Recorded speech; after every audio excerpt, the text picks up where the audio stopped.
अष्टावक्र महागीता संसार के सबसे विलक्षण आध्यात्मिक ग्रंथों में से एक है। ओशो कहते हैं यह ग्रंथ न तो किसी धर्म की स्थापना करता है न किसी परंपरा को जन्म देता है, बल्कि ये सभी धर्मों के पार चला जाता है। अष्टावक्र महागीता किसी भी प्रकार की आस्था की मांग नहीं करती, यह विश्वास नहीं बल्कि जागरण की बात करती है। यही कारण है कि ओशो इसे परम विद्रोही ग्रंथ कहते हैं। ओशो के अनुसार अष्टावक्र और राजा जनक के बीच हुआ यह संवाद इतिहास का सबसे अनूठा संवाद है। यहाँ गुरु शिष्य को अनुशासन, नियम, साधना या तपस्या नहीं देता। यहाँ गुरु केवल एक बात कहता है, देखो, और जैसे ही देखने की कला आ जाती है, सब कुछ बदल जाता है। अष्टावक्र महागीता किसी को सुधारने नहीं आती, ये केवल भ्रम को तोड़ती है। ओशो कहते हैं कि दुनिया के लगभग सभी धर्म मनुष्य को अपूर्ण मानते हैं। वे कहते हैं कि तुम पापी हो, कमजोर हो, अज्ञान में हो, लेकिन अष्टावक्र महागीता कहती है तुम शुद्ध चेतना हो, तुम स्वयं सत्य हो। समस्या यह नहीं है कि तुम कुछ खो चुके हो, समस्या केवल यह है कि तुम कुछ झूठ मान बैठे हो। अष्टावक्र का मूल संदेश है तुम शरीर नहीं हो, तुम मन नहीं हो। ओशो अष्टावक्र महागीता की आत्मा बताते हैं। जैसे ही मनुष्य ये देख लेता है कि शरीर और मन केवल उपकरण है और यह स्वयं साक्षी है, उस क्षण मुक्ति घटित हो जाती है।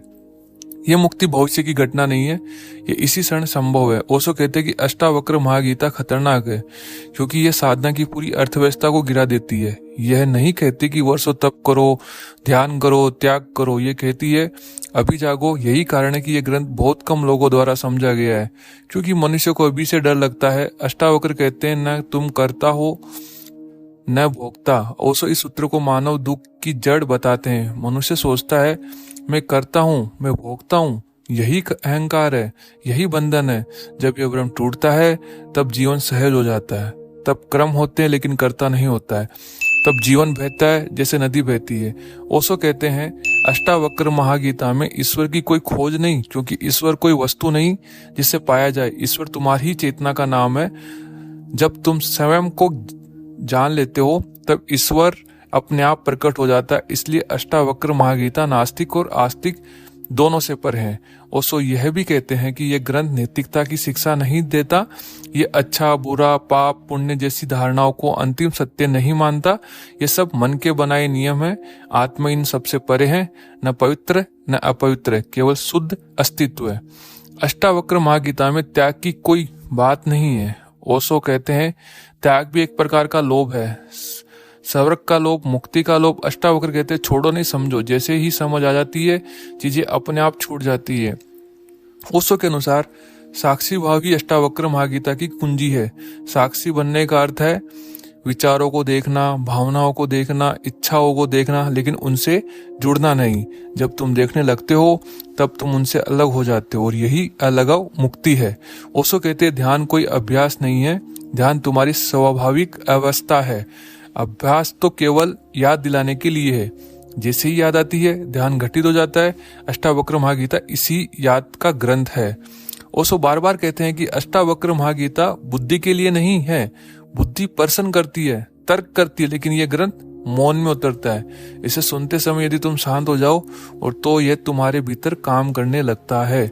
अष्टावक्र कहते हैं स्वीकार करो। ओशो के अनुसार स्वीकार ही सबसे बड़ी साधना है। जो है उसे जैसा है वैसा स्वीकार कर लो, संघर्ष छोड़ दो। जैसे संघर्ष छोड़ते हो शांति उतरने लगती है।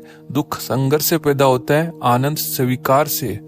ओशो यह भी कहते हैं अष्टावक्र महागीता किसी सुधार की बात नहीं करती। यह कहती है तुम पहले से ही जैसे हो वैसे ही पूर्ण हो।